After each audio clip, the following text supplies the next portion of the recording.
কেন বিনা, কেন আমার উপর এত রাগ তোর? কেন আমাকে এত ঘেন্না করিস? আমি তো কখনো তোর কোনো ক্ষতি চাইনি, তাহলে তুই কেন আমাকে ভালোবাসতে পারলি না? আমি তো তোকে কত ভালোবাসি বিনা, শুধুমাত্র আমি তোর সৎ বোন বলে তুই আমাকে ভালোবাসতে পারলি না? আচ্ছা বাবা ঠিক আছে, এবার একটু কাজের কথা বলি। হ্যাঁ শোনো, এই ইভেন্টে তোমায় এসবি গার্মেন্টসকে রিপ্রেজেন্ট করতে হবে। আমাদের ডিজাইন, থটস, ফিউচার প্ল্যানস নিয়ে তোমাকে স্পিচ দিতে হবে। আরে রানা, তুমি তো এখন দিল্লিতে আছো, ওখানে এখনই অন্য বিজনেস ট্যুর কোত্থেকে চলে এলো? কি রানা, আমি না কিছু বুঝতে পারছি না। না তুমি প্লিজ আমাকে কিছু বুঝো না, যা বোঝো না তুমি কৃষা রাধাকে বুঝিও। আমি ওদের কিছু বোঝাবো না। ভাল লাগছে না, আমি ফোনটা রাখছি।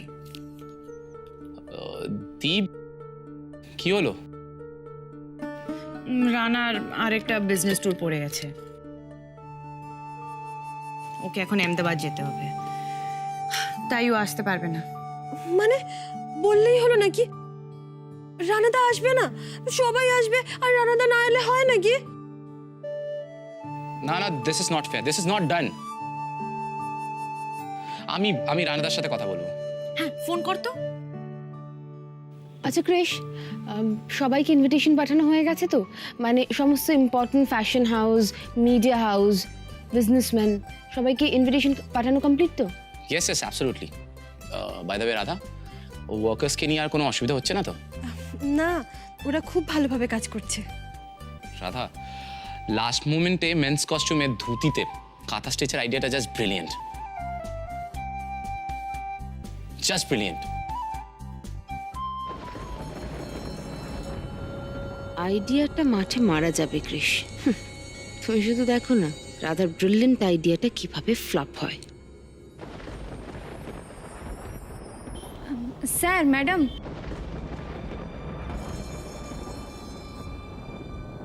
কি অন্তরা, পাপিয়া, তোমরা এরকম হাঁপাচ্ছ কেন? ম্যাডাম ম্যাডাম আপনার ডিজাইন মতোই ধুতিতে কাঁথা স্টিচের কাজগুলো করছিলাম, কিন্তু কিন্তু কিন্তু কি হলো? সুতো একদম ভালো নয় ম্যাডাম। আমরা সারা রাত কাজ করার পর এখন দেখছি সব সুতো ছিঁড়ে ছিঁড়ে যাচ্ছে।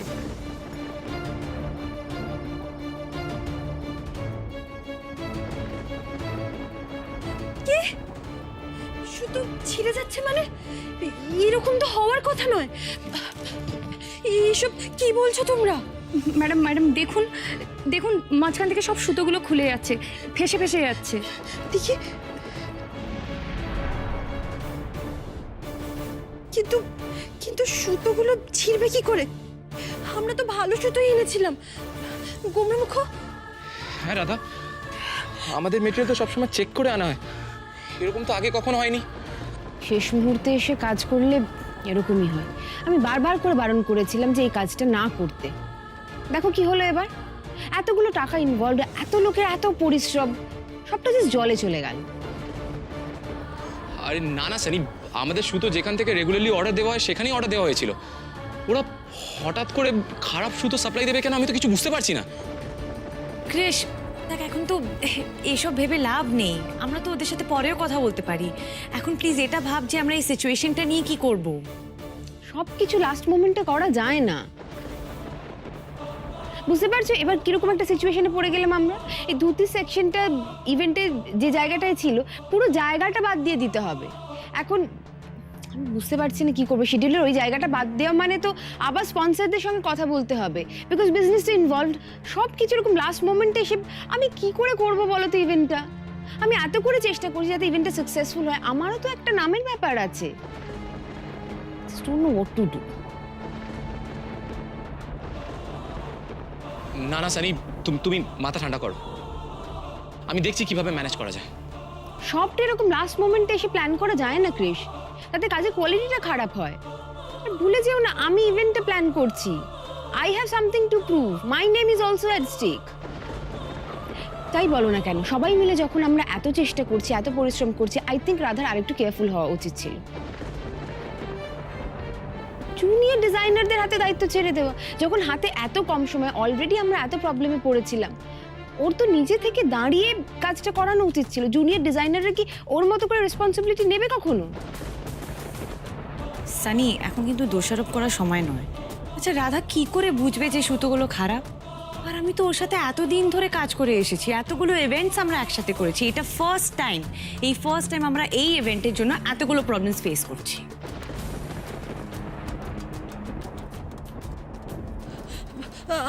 আমি এক্ষুনি আসছি। রাধা আবার কোথায় গেল? আমার কি মনে হয় বলো তো, রাধার মাথায় না নিশ্চয়ই কোনো না কোনো একটা বুদ্ধি এসেছে। ও ঠিক একটা উপায় বের করবে। এরকম একটা সিচুয়েশনে কি উপায় বার করবে? আমার কিন্তু ভীষণ টেনশন হচ্ছে, আমি জাস্ট টেনশনটা নিতে পারছি না ক্রিশ। রাধা, এটা কি? এই বক্সে কি আছে? দাঁড়াও, দেখাচ্ছি। এই যে,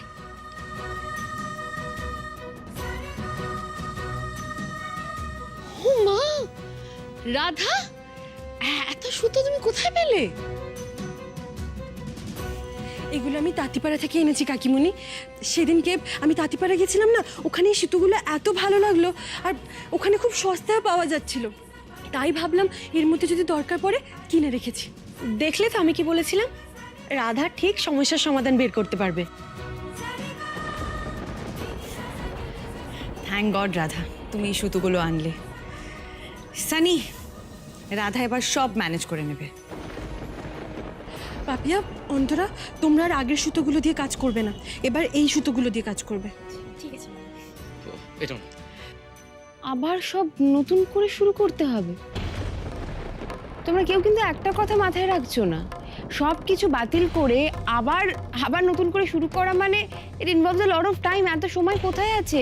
এত সূক্ষ্ম কাজে এরকম ইন্ট্রিকেট ডিজাইনস, কত সময় লাগবে বুঝতে পারছো? মানে ইভেন্টের আগে কাজগুলো সব কমপ্লিট হবে তো? হয়ে যাবে, আমি ডিজাইন পাল্টে দেবো। রাধা, তুমি কি আবার নতুন করে ডিজাইন করবে? হ্যাঁ গোমরামুখ, কোনো অসুবিধা হবে না, তুমি একদম চিন্তা করো না। ওই ধুতির পাড়ের কাছে যে ঠাসা বুনটের কাজ ছিল সেটা পাল্টে আমি হালকা সুতোর কাজ রাখবো। তাহলে পাপিয়া, অন্তরা, তোমাদের আর কোনো অসুবিধা হবে না তো? এবার পারবে তো তোমরা? হ্যাঁ ম্যাডাম, আর কোনো অসুবিধা হবে না। ঠিক আছে, তোমরা যাও, আমি তোমাদেরকে একটু দেখিয়ে দেবো।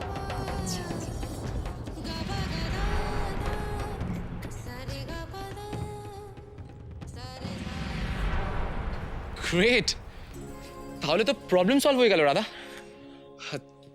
সানি, চল আমরা ব্রেকফাস্ট করে নিই। এত কিছু করেও রাধাকে কিছুতেই ডাউন করতে পারছি না। কি হলো সানি, তুমি কি ভাবছো? না, কিছু না। যাক বাবা, রাধা মাধব আমাদের রক্ষা করেছেন। রাধার কিন্তু বুদ্ধির তারিফ করতে হয়।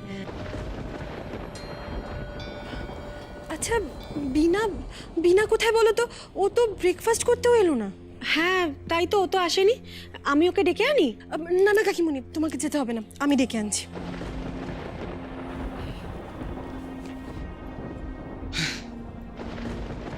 সামনে আরো টাফ সিচুয়েশন আসছে তোমার জন্য রাধা। ইচ অ্যান্ড এভরি স্টেপে আমি তোমায় সমস্যায় ফেলবো। আমিও দেখতে চাই কতটা ক্রাইসিস তুমি হ্যান্ডেল করতে পারো। মা, মা, রাধা আমার সব প্ল্যান ধরে ফেলেছে, সব কিছু জেনে গেছে ও। এবার আমি কি করব? যেটা এতদিন ধরে তোর করা উচিত ছিল তুই সেটাই কর রে বিনা। মানে রাধা আমাকে অনেক কথা বলেছে, কেন ওকে ঘেন্না করি, কেন ওর ওপর রাগ করি, কেন ওকে ভালোবাসি না। ঠিকই তো বলেছে, কেন ভালোবাসিস না তুই রাধাকে? মা, তুমি এটা কি কথা বলছো? যেটা এতদিন ধরে আমার বলা উচিত ছিল, যেটা এখনো না বললে অনেক দেরি হয়ে যাবে, আমি ঠিক তোকে সেটাই বলছি রে বিনা। দেখ এতদিন ধরে রাধার ক্ষতি করতেছে, আমাদের কোন লাভটা হয়েছে বল? হয়েছে? হয়নি। উল্টো দিকে দেখ, কত অসুবিধার মধ্যে দিয়ে চলেও রাধা আজ কোথায় দাঁড়িয়ে আছে। তাই বলছি বিনা, ছেড়ে দে, সব কিছু ছেড়ে দে। এবার শুধু নিজের দিকে তাকা, কেমন?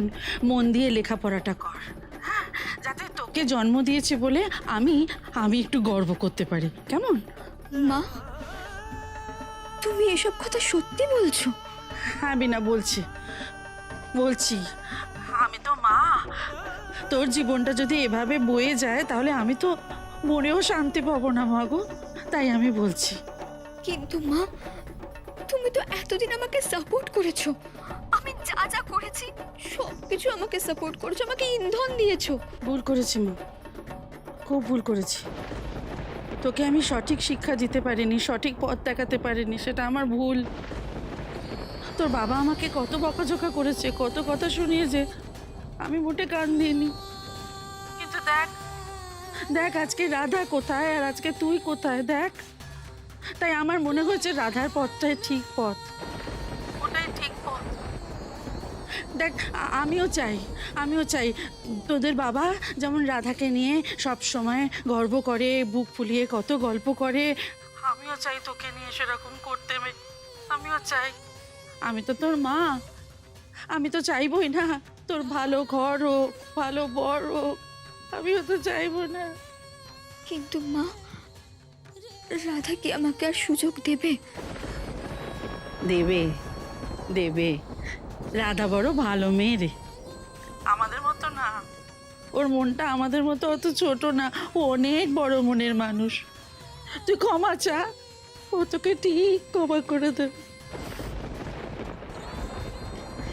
ঠিক আছে মা, তোমরা কাল আসছো তো, তখন তোমাদের সাথে দেখা হবে। হুম।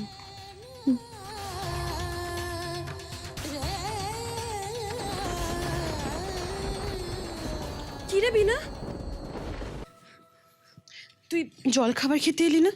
তুই কি এখন আমার উপর রেগে আছিস?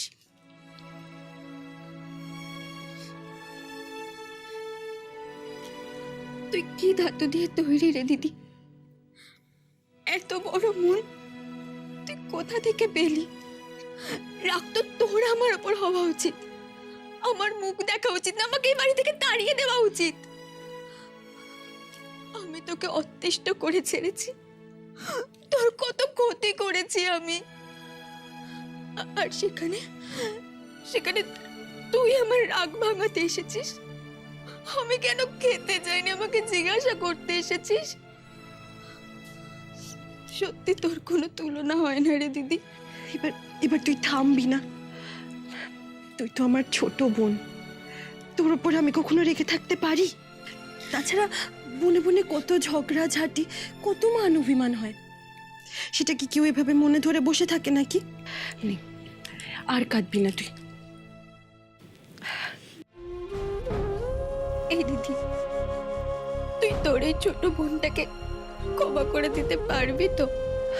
আবার এসব কথা বল না রে দিদি, তুই একবার বল তুই আমাকে ক্ষমা করে দিয়েছিস। পাগলি বোন আমার, আমি তোর উপর একদম রেগে নেই রে, তুই এসব একদম ভুলে যা। তুই আমাকে একবার বল তুই আমাকে ক্ষমা করে দিয়েছিস। হ্যাঁ রে বাবা, আমি ক্ষমা করে দিয়েছি। তাহলে আজ থেকে আমরা দুজন বন্ধু। হ্যাঁ, খুব ভালো বন্ধু।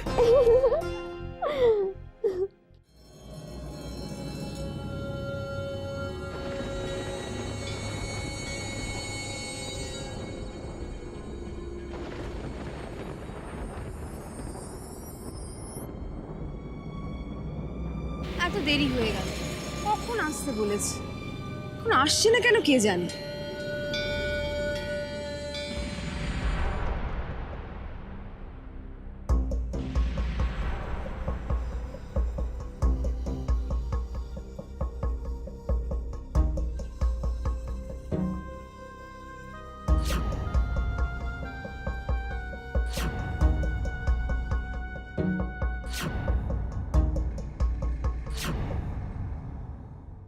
কটায় আসার কথা ছিল?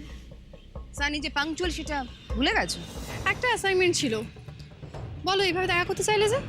দেবলীনা ঘোষ, কলকাতা সার্কিটের, উপস, শুধু কলকাতা কেন, ন্যাশনাল লেভেলের টপ মডেল। কাল এসবি গার্মেন্টসের ইভেন্টের শো স্টপার। রাস্তায় এভাবে আমার সঙ্গে দেখা করতে বললাম বলে এম্বারেস লাগছে? না না, আই ডোন্ট মিন দ্যাট। আমি সেভাবে কথাটা বলিনি। তুমি আমাকে ডাকবে আর আমি আসবো না, সেটা কি হতে পারে? তুমি মুম্বাই ফ্যাশন ইন্ডাস্ট্রিতে আমার জায়গা দিয়েছো, কত কিছুই না করেছো, আমি কিছুই ভুলিনি স্যার। বলো আমি তোমার জন্য কি করতে পারি? যা বলবো তাই করতে হবে। Yes, definitely. ও, কালকে শোর ইভেন্ট প্ল্যানার তো তুমি। চিন্তা করো না, শোটা আমি খুব মন দিয়েই করবো। সুপার মডেল বলি না, যে আউটফিট পরেই র্যাম্পে হাঁটুক না কেন, সে শো হিট হবেই। শো স্টপার হিসেবে যে কটা শোই আমি করেছি সবকটাই দারুণভাবে সাকসেসফুল। তোমার ট্র্যাক রেকর্ড আমার জানা আছে। রেজিউমে শোনার জন্য আমি এখানে তোমায় ডাকিনি। কালকে শোটা তুমি করবে না। মানে মানে কালকে শোটা তুমি করবে না। শো শুরু হওয়ার ঠিক আগে, মানে একেবারে এন্ড মোমেন্টে তুমি ওদের জানাবে যে এসবি গার্মেন্টসের মেইন ডিজাইনার রাধারানী ব্যানার্জির ডিজাইন তোমার ভালো লাগেনি, ইউ নট কমফোর্টেবল। কিন্তু কেন কেন এরকম করতে বলছো? আমি যা অ্যামাউন্ট ডিমান্ড করেছি ওরা তাই দিতে এগ্রি হয়েছে। তুমি কত সাইনিং অ্যামাউন্ট নিয়েছো, কত টাকা জেনারেলি চার্জ করো, আমি সব জানি। তো আমি যা বলবো সেটা তো তোমায় করতে হবে। শুধু কলকাতা সার্কিটে কেন, বম্বেতে কাজ করতে গেলে তো আমায় তোমার লাগবে। আমাকে চটিয়ে তো তুমি কাজ করতে পারবে না। তাই যা বলবো ঠিক তাই করো। আমার অবাধ্য হয়ে কিন্তু কোনো লাভ নেই, তাই না? সেটা ঠিক আছে, কিন্তু একটা কথা জানতে খুব ইচ্ছে করছে। এই ইভেন্টটা তো তোমার, আর তুমি কাজের ব্যাপারে এত প্রফেশনাল, এত ডেডিকেটেড, তাহলে নিজে এই শোটা এইভাবে স্পয়েল করতে চাইছো কেন? শোটা প্ল্যান করছি আমি, শোটা আমার। তাই এই শোতে আমি কি করব না সেটা তুমি আমায় ভাবতে দাও। ওকে, তুমি যখন বলছো কালকে আমি শোতে যাব না। Good, very good. একটা কথা মাথায় ভালো করে বসিয়ে নাও, কাল শো না করার ডিসিশনটা যেন কোনোভাবেই না বদলায়। আর যদি বদলে যায় তোমার ডিসিশন, তাহলে তুমি ফাইনালি বম্বেতে গিয়ে কাজ করবে কি করবে না, মানে আমি তোমায় কাজ করতে দেবো কি দেবো না সেটা নিয়ে আমার ডিসিশনটাও বদলাবে কিনা আমাকে ভেবে দেখতে হবে।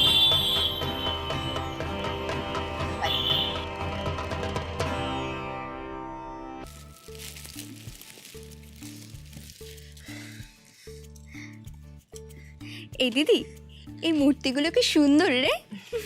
হ্যাঁ, এটা আমার গণেশ দাদার মূর্তি। যারা কাজ করছে তাদেরকে দেওয়া হবে। ও, তুই ওয়াকার দিয়ে স্টেজে তুলে ডেলিগেটসদের সাথে পরিচয় করিয়ে দিবি, আর তখন এই মূর্তিগুলো দিবি, তাই তো? হ্যাঁ, খুব ভালো হবে না? হেভি হবে। তবে সব থেকে ভালো এখন কি হচ্ছে জানিস? কি? এই যে আমি আর তুই একসাথে কাজ করছি, দুই বোন একসাথে হাসি মুখে। ঠিক বলেছিস। রাধা ওর স্বভাব গুণে একটা মানুষকে কতটা বদলে দিতে পারে। রাধা আসলে সোনার ছোঁয়ায় সব অন্ধকার কেটে যায়।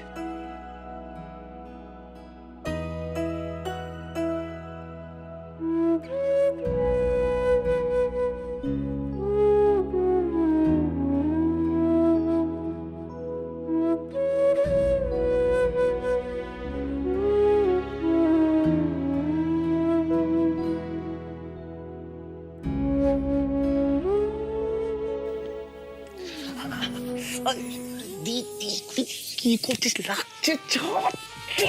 লাগছে, তুই এখানে কি করছিস দেখি? ও, লুকিয়ে লুকিয়ে রাধাকে দেখা হচ্ছে বুঝি? নিজের বউকেই তো দেখছি, তাতে প্রবলেম কোথায়?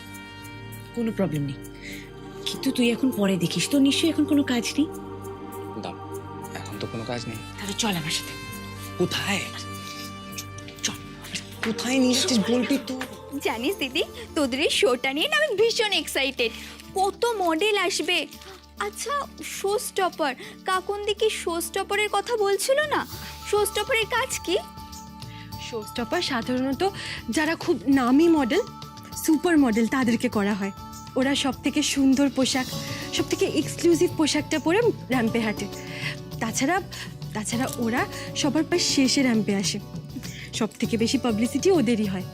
তাছাড়া ইভেন্টে একটা শো স্টপার থাকলে ইভেন্টের কদরও বাড়ে। ও আচ্ছা, কালকে শো স্টপার হয়ে কে আসছে?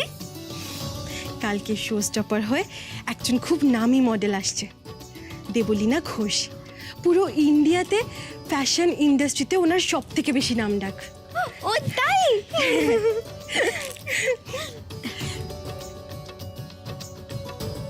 এই ইভেন্টে তোমায় এসবি গার্মেন্টসকে রিপ্রেজেন্ট করতে হবে। আমাদের ডিজাইন, থটস, ফিউচার প্ল্যানস নিয়ে তোমাকে স্পিচ দিতে হবে। এই দিদি, তুই কাজ কর, আমার না কলেজের একটা বান্ধবী ফোন করেছে, আমি একটু কথা বলে এক্ষুনি আসছি। হ্যাঁ যা।